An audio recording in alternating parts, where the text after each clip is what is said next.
I'm Mike Miranda, and I just want to officially open the awards portion of our presentation.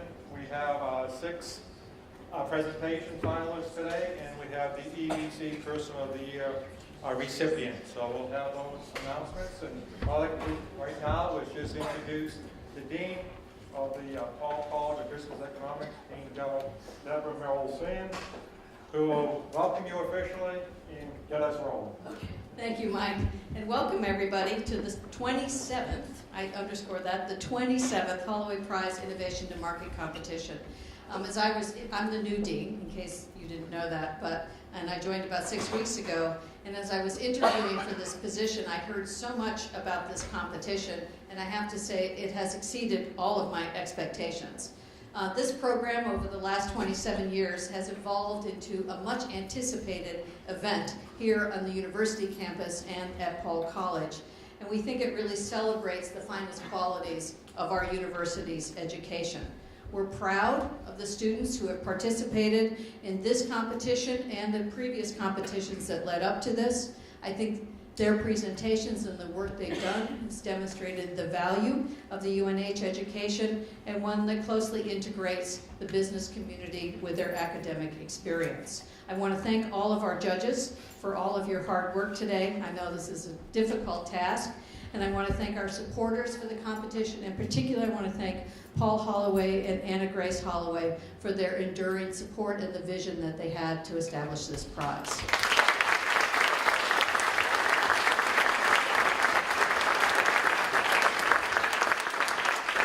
So with that brief welcome, I would like to welcome to the podium, our electronic podium, Chris Clement, who is our Vice President for Finance and Administration here at UNH.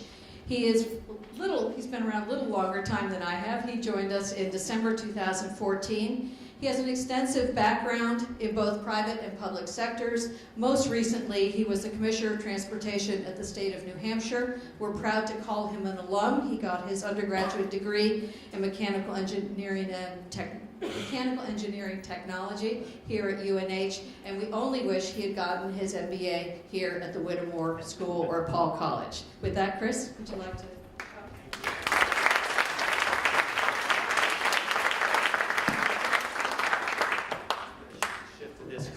Some things to read from the congressional delegation.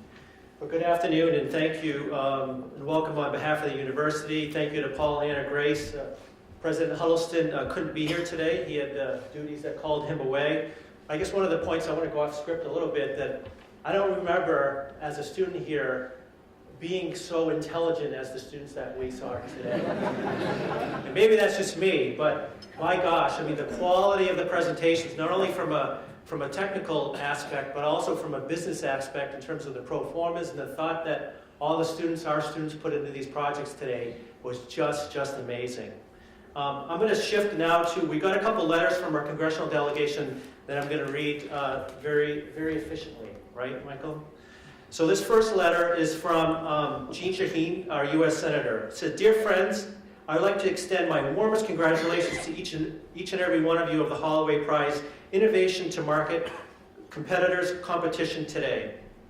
Each of you has exhibited a strong work ethic, a desire to innovate, and a passion to improve and expand the world of business.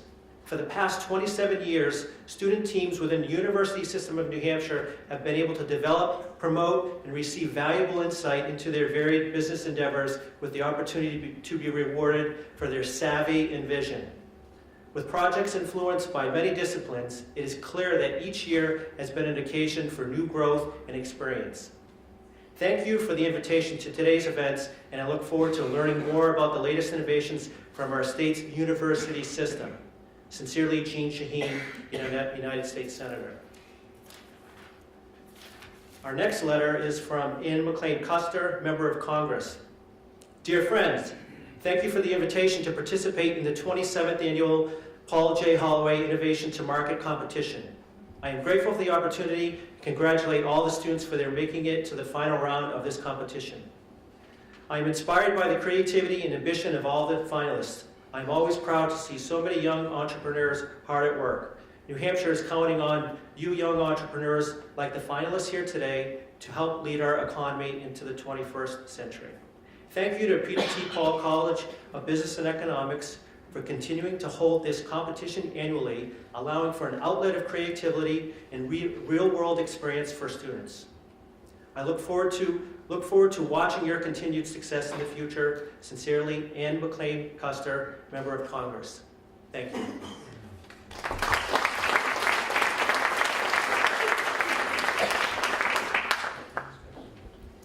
So I'd like to now ask Professor Jeff Soul to come to the podium, and he will announce our Entrepreneur of the Year Award winner.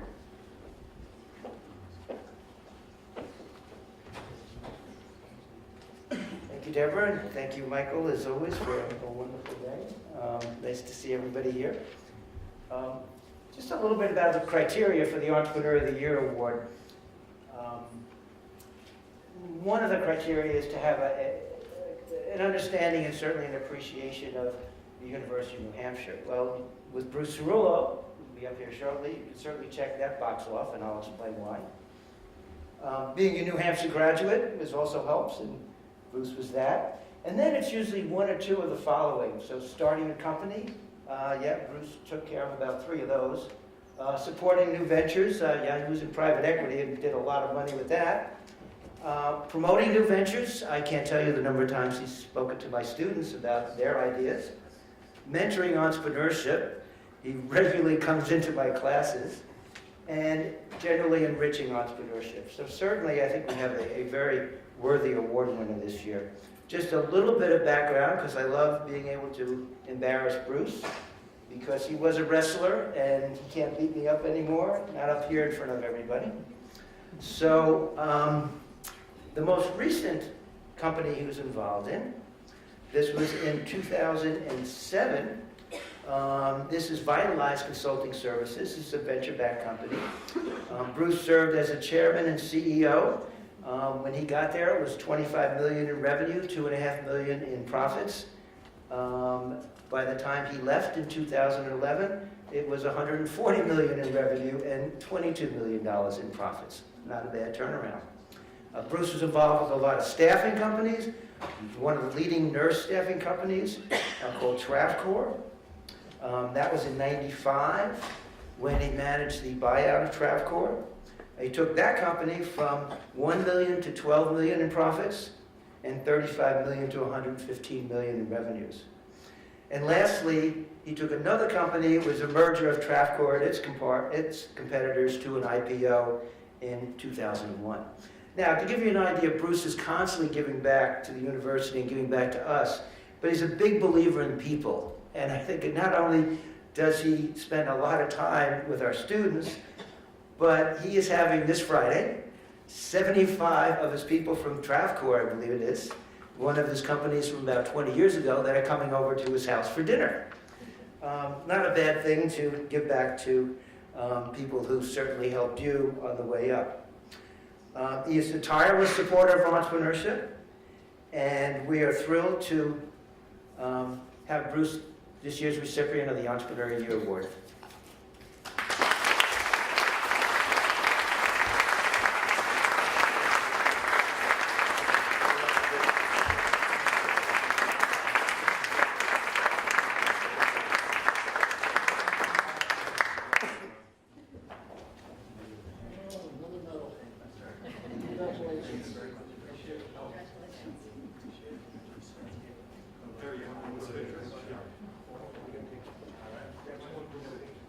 You should. Okay.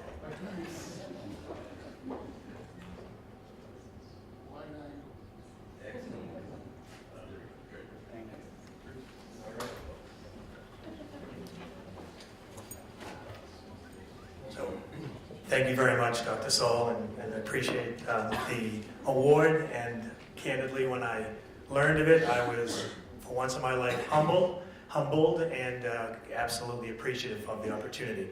So, I'm going to do a couple of things beyond thanking you. I want to also recognize my lovely bride, Kristen, who didn't want to be recognized, which is exactly why I'm doing it. And then right over there, who truly is my rock. See, I can be like this far away. So, and also my nephew Dan, who is actually a student in the college, sophomore, Dan Cerullo. So I promise I'm going to be very brief, because it's one of the things I learned is a gift to people like you. A good public speaker is always fast, so I'll be fast. Secondly, I want to share the idea that when you get this kind of an honor, the best thing you can do is give a little bit back to the person. And one of the things I want you to say, if you ever public speak, that the thing you need to know is no one's going to remember what you said anyway, but they will remember how they felt listening to you drone on. So I'm going to try to give you something to feel, to take away, and I'm going to give you 4 quick lessons. Lesson 1, if I can do it, and this is directed to the students and anyone else who fancies or has that secret entrepreneur in them. If I can do it, anyone can.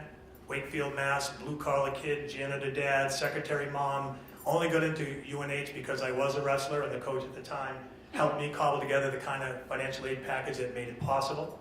When I was here, I was a bartender at what's now called Libby's. I was a fraternity brother, and I got real serious about school once I got to college. I kind of figured out that I had put bread on my table someday. There are many types of entrepreneurs. There are those like me. I've never had an original idea, so I'm blown away by the quality of the business plans that I got a chance to read about today. Entrepreneurs come in many shapes and fashion. What I was good at was taking someone else's idea and out executing them. So I would find a great place to be. I'd find a platform company, and by the grace of God, I'd help to build it. So lesson 1 is if I can do it, anyone can. Lesson 2, and I tell this to young people and older people, find something you're passionate about. I've got a lot of wealthy friends who are miserable because they're not doing what they love to do. So you guys, particularly you guys, I say guys, I mean men and women, young men and women, you have a chance now to choose what you want to do and just make sure it's something you're really passionate about. I love healthcare. I've been in healthcare a 35-year career, and by the grace of God was able to go from a phys ed major at UNH to the opportunity to get involved and to do some really cool things in business. But I followed my passion, which was healthcare, and I made some money along the way, which was a beautiful thing. So that was the second thing. Thirdly, guess what? Anyone who sits in my chair or stands in my place and thinks they did it themselves is full of you-know-what, okay? The reality is, build great teams. If I did anything well from my phys ed, fitness, coaching days, was figure out how to pick good teams and motivate them to be successful, because I'm only as good as the people that I had on my teams. And I was telling Jeff, and I know you're going to repeat it, that we have a 20-year anniversary of the start of one of my companies from the 90s, and we've got a great group of people coming over who I was blessed to have help me, quote unquote, be successful and be teed up for an award like this. The last message I want to give you, the lesson that I learned along the way, I hope I get this quote correct. Successful people don't necessarily become generous. Generous people almost always become successful. So the last lesson is share the riches, share the ownership, share the opportunity, help people grow, and someday you might be blessed finally with my own gold medal. Woo! Thank you so much for your time. Enjoy the rest of the show.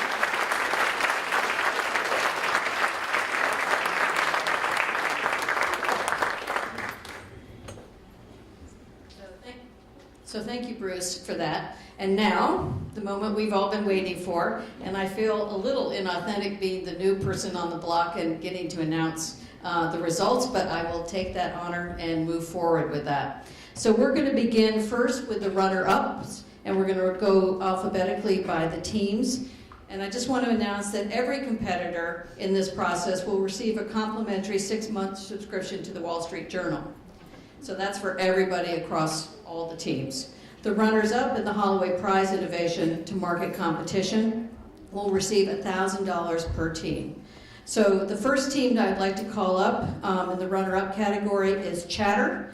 And Chatter has also gotten $1,000 per team, but also the Alpha Loft Prize. So that's Joseph Kokorin, Benjamin Duff, Anthony Lunardi, and James Scott. Would you come forward, please?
Great.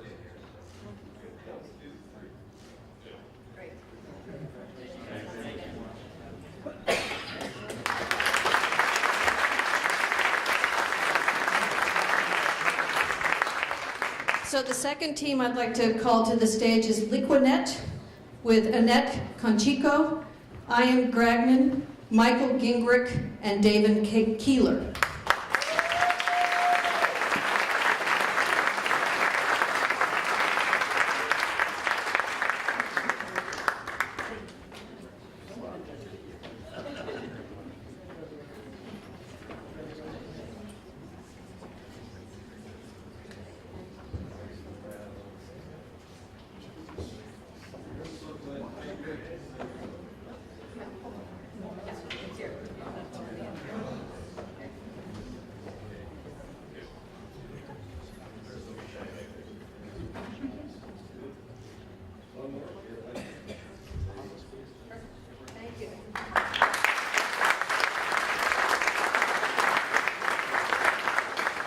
And then the third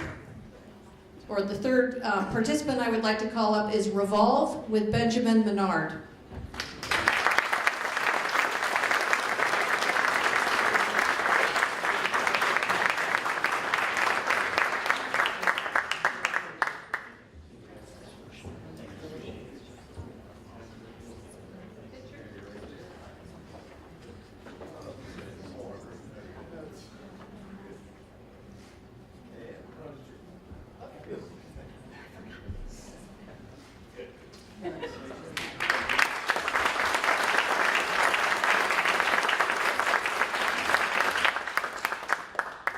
Okay, now we're going to go to the three winners, and I'm going to start with third place, go to second and first. So the third place team gets a $2,500 prize for the team and an opportunity to pitch at the Wild Catalyst Network. So the third place team is One Acre Coffee Company with Connor Rolke from Paul.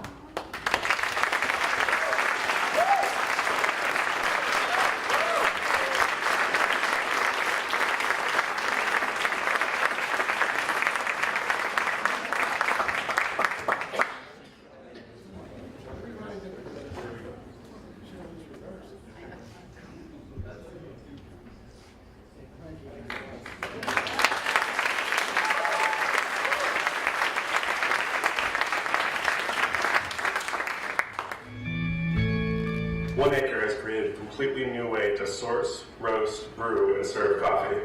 We started at the farms, sourcing coffee directly from 1 to 2 acre farms. Rather than offer these farmers the 20-cent premium that fair trade offers, we plan to offer up to 200% over market price for the beans. This can as much as double the profits for farmers, so they are able to hire workers, increase efficiency, produce a better quality coffee bean, and work themselves out of poverty. How do we afford to do this? It all comes down to our point of sale. After purchasing the green coffee beans, we roast locally in small batches, creating a product superior to the competition. We then cold brew our coffee, never exposing it to heat, which extracts all of the coffee flavor without any acidity or bitterness. From there, our coffee is kegged with nitrogen and CO2 to very lightly carbonate the drink and preserve freshness.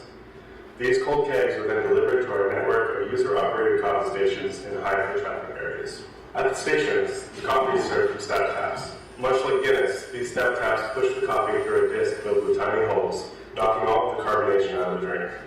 The result is nothing like most people have ever had before. A creamy iced coffee drink without the harsh bitterness or flavors masked by additives. This product has the power to change the industry. The beauty of the system is in its simplicity. Extraordinarily low costs, nearly infinite room for growth, immense social impact, and a product that cannot easily be matched by competitors. The value proposition is multifaceted. It draws with the uniqueness, it sells for its social good, and the product keeps people coming back.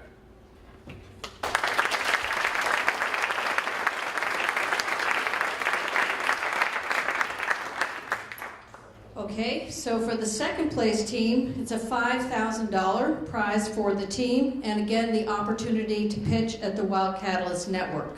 So for the second place, I'd like to call up Media Bite with Cameron Cody and Lauren Rhodes.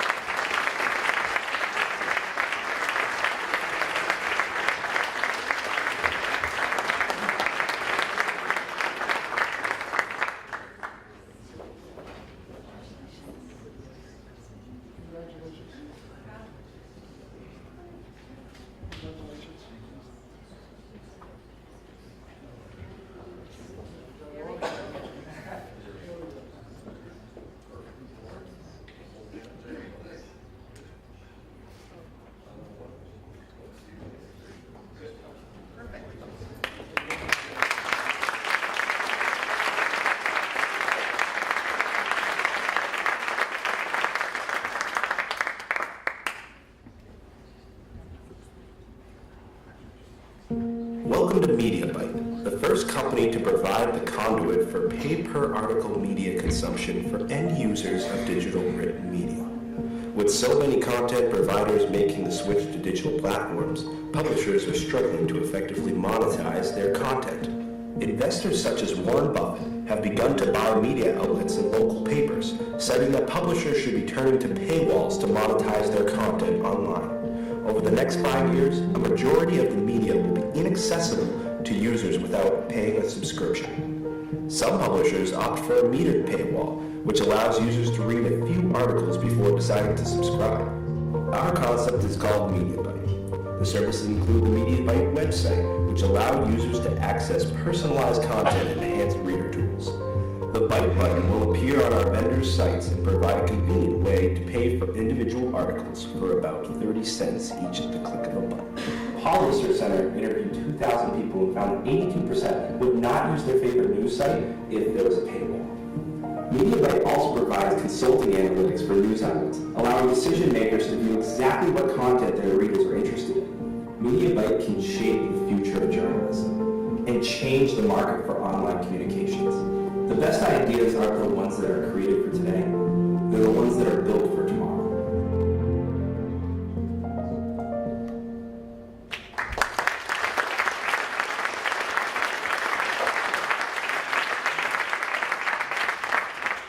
And so our first place team winner of the Holloway Prize is a $10,000 prize, the Pixel Media Award, the Divine Millimet and Branch Prize, the UNH Innovation Prize, and the opportunity to pitch your ideas at the Wildcast Network, as well as the Alpha Loft Prize. So for that, I would like to call up the team from Everton's Organics.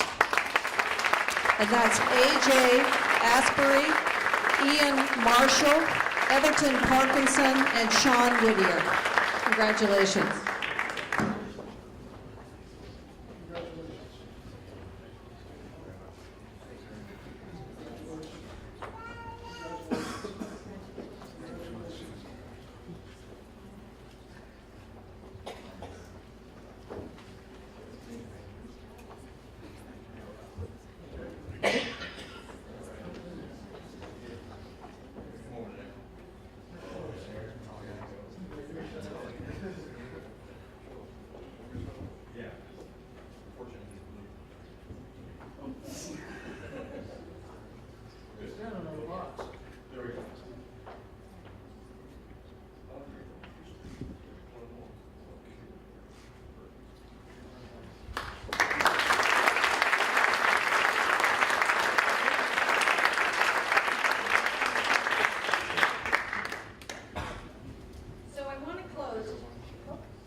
Hi, I'm Everton Parkinson, President and co-founder of Everton's Organics, Inc. We are an organic fertilizer company that produces an organic fertilizer enriched with worm castings. And for those who aren't aware, worm castings is the waste product of worms. Our fertilizer comes in 1, 5, and 15-pound bags. Our product is all-purpose, rich in essential nutrients, odorless and non-toxic, and 100% sustainable since it is made from waste. In addition to these benefits, worm castings help plants resist disease, increase growth, and retain moisture. You can apply our product in 3 ways: mix on top, dilute with water, or use as a soil base. We hope to launch our product in the spring, and we have had numerous talks with Whole Foods as they expressed interest in our product. Before talking with Whole Foods, we conducted tests of our product to compare to other fertilizers such as Miracle-Gro. And here are the results. Everton's Organics is on the left and Miracle-Gro is on the right. Both plants receive the same amount of light and water, and as you can see, Everton's Organics plants were slightly larger. Overall, our goal is to educate consumers on sustainability, as well as create a quality product that is chemical-free and eco-friendly. Thank you.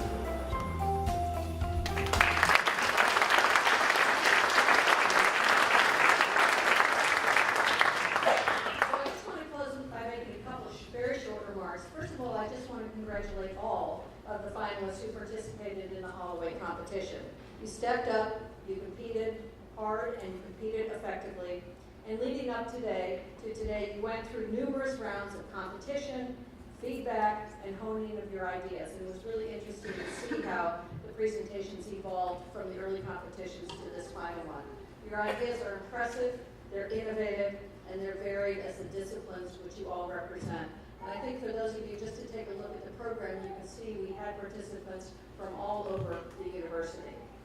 I'm confident that many of you will develop your ideas into successful businesses, and that just like your predecessors, whose achievements are a real tribute to the vision of Paul and Anna Grace Holloway, the university, the faculty and staff, and the advisors who've helped you to imagine and to pursue your entrepreneurial dreams. I also want to just take this moment to extend a special thank you to Professor Mike Miranda, who has guided and organized this process throughout the whole year, and to the faculty advisors who are coaching each one of the teams. And then I also want to note the long hours and incredible commitment that two staff members in particular have given to making this competition and the prior ones a success. Cynthia Nazari McLean and Heather Smith, who I saw back there, thank you. I can attest to the fact that when I leave at 7, they're both still here every night. So thank you very much.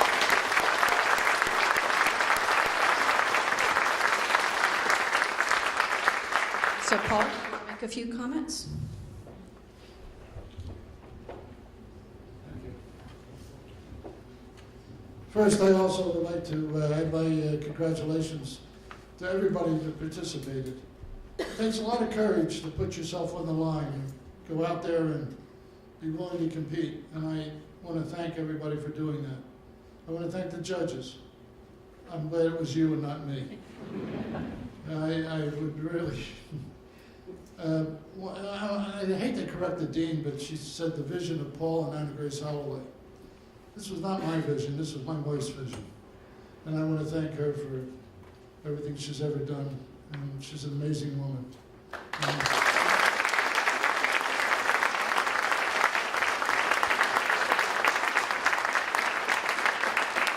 And I would really disappoint Todd Black, and I don't know if he stayed or not, but he always makes fun of me because I say this is the gift that keeps on costing. But where else can you better spend your money but in education and on young people? I really believe that. And I'm going to ask every one of you, I ask every year, I ask you to talk to your representatives that represent us in Concord. This is a very difficult budget year. Both the university system and the community college system, they want to take away our money. We are the poorest funded public higher education system in the country. We cannot afford to keep losing our young people to go out of state for less money and not come back. This state is becoming an old state, and I'm part of the problem. But here's the situation. If we don't attract the young people and keep them here, we will be an old state. That's not where New Hampshire wants to be. That's not where New Hampshire should be. And if we want New Hampshire to continue to be the kind of a state that we all aspire for it to be, we have to spend some time, put forth the effort, and keep these young people here, and we have to keep them here for the future. This should be one of our most outstanding goals, one of our top priorities, because we do get older. Just look in the mirror. And I know that I do, and I know that I'm a hell of a lot older. But the point being that it's the young people that will make a difference in this state. It's the educational institutions that will help make a difference in this state. So with that, I ask everybody. Everybody knows somebody. Everybody knows at least one representative. And your challenge is to say to that representative, think about the university system. Think about the community college system. Think what this state would be without them. And we cannot afford to let them sink. So please, do what's necessary. Make that phone call. When you're having coffee with somebody, ask them, please support our systems. With that, Again, congratulations to everybody that participated, and thank you all for coming. There's a lot of familiar faces here, and thank you for being part of this. Good night.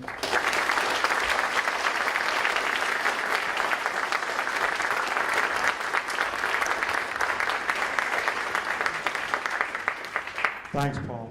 Just want to in closing say a few words. Every year now for the last 27 years, Holloway and Grace has supported this program generously. Their significant contribution has facilitated so many careers and launched so many businesses. I want to congratulate Bruce Cerule, and also the other Entrepreneurs of the Year recipient, Paul Holloway here, and Joe, want to stand up, and Bob McCrae, and do we have others here? Just would like to recognize them. Kevin Shaw is here.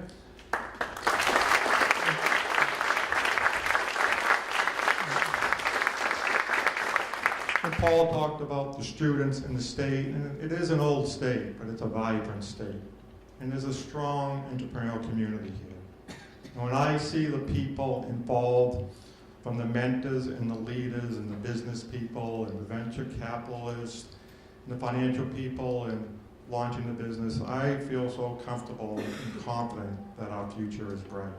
And it's the young people that are our future leaders. And when I see what's happened over these years in terms of this competition, I am extremely optimistic. I do like to do a few numbers, but I know we got Cinco de Mayo going on and we got a lot of stuff going out there, but just for this year alone, 148 students and 53 proposals were submitted. We invited 42 teams to revise those two-page proposals and a 90-second video, which you saw that today. From that, we invited 20 teams in 4 tracks: hospitality, high growth, high potential, high tech, and sustainability. At the Albin round on the 24th, there was 20 students, 20 teams presenting, 58 students, 5 colleges on campus. Today, as you know, there was 16 students presenting 6 proposals. In my book, they're all winners. This is just one point. You don't know where entrepreneurship is going to take you, and it comes in multiple forms. We've had businesses launched out of our Albin round. We've had businesses and mentors come about in our Nelson poster competition, in all the different rounds. So this is just a stopping point. And entrepreneurship is a mindset and more than just a product or an end point. So I want to wish everybody the best in the future and congratulate them. And again, I'd just like to say in closing, I'd be remiss if I didn't thank Cynthia and Zari McLean again, and Heather back there. And we also had a graduate student who actually graduated last year, Sunny Tang, and Sunny set up the WizHive site, and she was doing all this from California. It seems seamless, right, from California, and it worked. And all the faculty, there were 17 faculty judges that originally read the 2 pages and the 5 pages.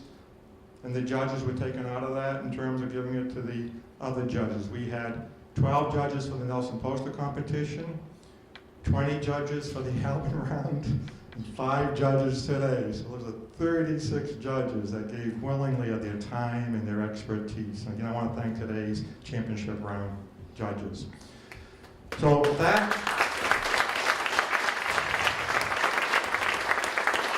I also want to thank Dean Deborah Merrill Sand and Chris Clements speaking on behalf of the President's office. Thank you. With that, I declare the 27th Paul J. Holloway Prize closed. Please stay for the reception. Thank you.